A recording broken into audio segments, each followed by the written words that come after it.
this picture. Have you guys come across this picture earlier? Nope. No. Okay. No.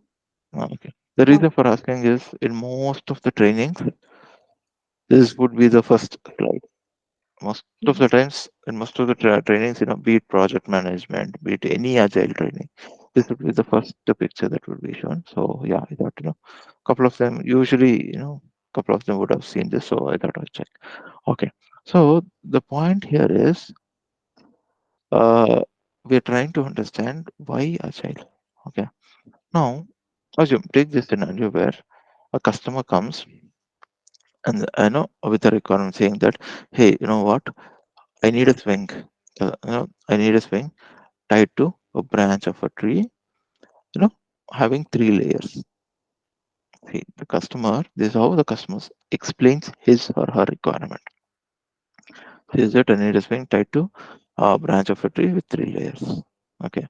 Now the project leader or the management who is listening to the customer on the requirement, this leader understands that, okay, it looks like the customer is looking for a swing tied to two different branches of a tree.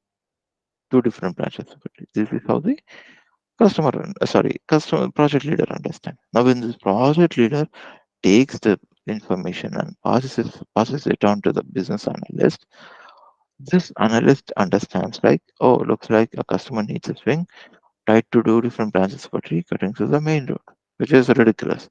This is how the business analyst understands it and then writes the requirements accordingly. And then when this person passes it on to the programmer understands, like, okay, maybe we need to just need to tie a swing to a main route and leave it there, main branch and leave it there. This is what the programmer understands.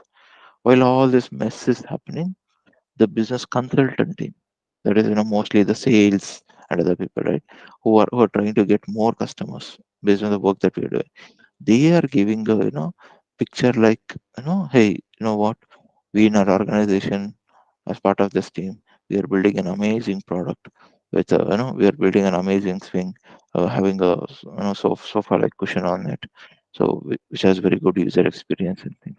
This is how the business consultant explains to to other folks outside, so that they can kind of get them as potential customers. So this is how the business consultant is explaining. Now when it comes to documentation, documenting all these things, nothing is documented. There is no zero documentation, right? And the operations team, who usually after development, who helps the customers to install the product, right? They think that, okay, the ask is just to tie a rope to a branch of a tree and leave it there. That's all, nothing else. This is what the operations team understand. Now, while all this mess is happening, maybe after 6 months, when the customer is sent a bill, the customer is billed so high, as if we have developed a roller coaster itself. Customer is billed so high, as if we have developed a roller coaster itself. Support wise, pathetic to zero support, because nobody knows what is being done, right? And finally, when you show this product to the customer, which is being developed, the customer will be like, "Hey, what the hell is this? What I actually wanted is, what I really wanted was a tire tied to a rope to a branch of a tree. This is what I wanted. You guys took 6 months of my time. You charged me so high, and now you are giving me a product which doesn't make sense at all for me." Now the customer is completely, angry, and this customer will never come back to you. This customer will never come back to you. We have lost the customer. We have lost the trust, because the customer has lost the competition in the market, right? So he waited for 6 months for this product, and then we give this product. Maybe this customer's competitors have moved ahead. They have built a product and they moved ahead. So these are all the disadvantages that the customer have, or the pain points of the customer. Now the question is, what went wrong here? What do you think went wrong here?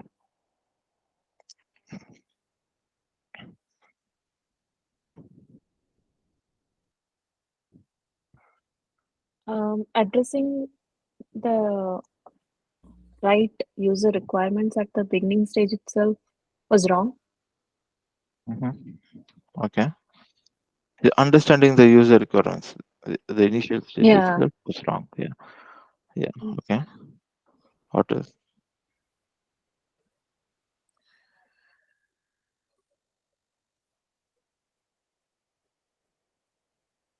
I think the analysis of that project, whatever the customer explain and whatever the project manager or leader understand, and based on that, whatever the analysis they did, it might be wrong.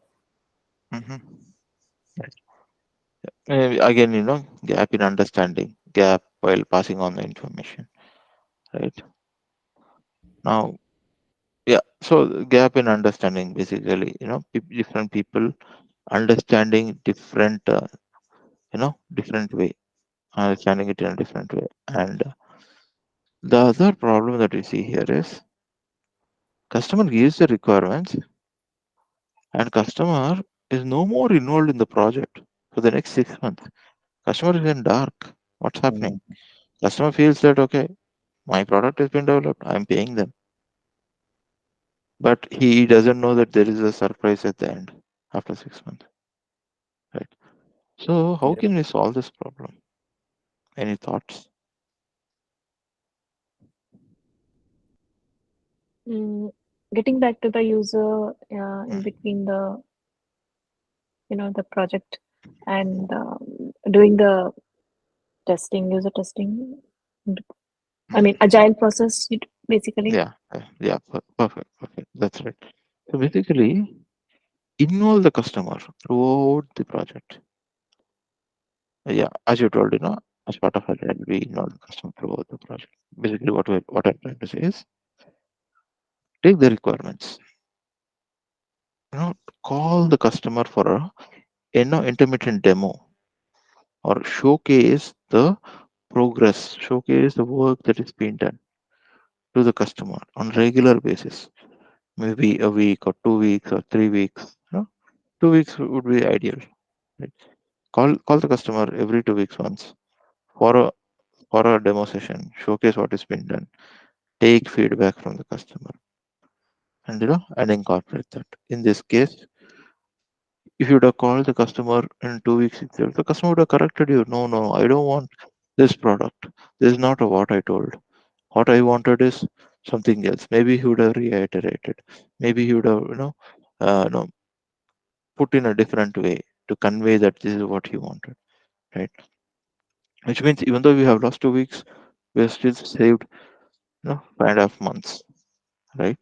So yeah, involve the customer throughout the project. That way, even the customer will have that confidence. We'll see that first-hand product and things, right? So yeah, involving the customer throughout the project is something, Agile says. That way, where there will be very, very, less room for misinterpretation and, building a wrong product, right? So yeah, that's what Agile is all about, involve the customer throughout the project and take constant feedback from the customer, incorporate those feedback because that way there is no way that we can build a wrong product. No way that there is, we cannot meet the customer expectation because you are showcasing to the customer, you are taking feedback constantly, and there is no way the customer telling you that no, you did not do what I told because you're constantly calling and showing, and you're constantly incorporating that feedback and showing again, right? So it's a win-win situation for both of you. So that's the point. So that's where that's what Agile is all about, where you involve the customer throughout the project. And but how do you do that? What is it called as? To showcase? How does it work? So all those things we learn in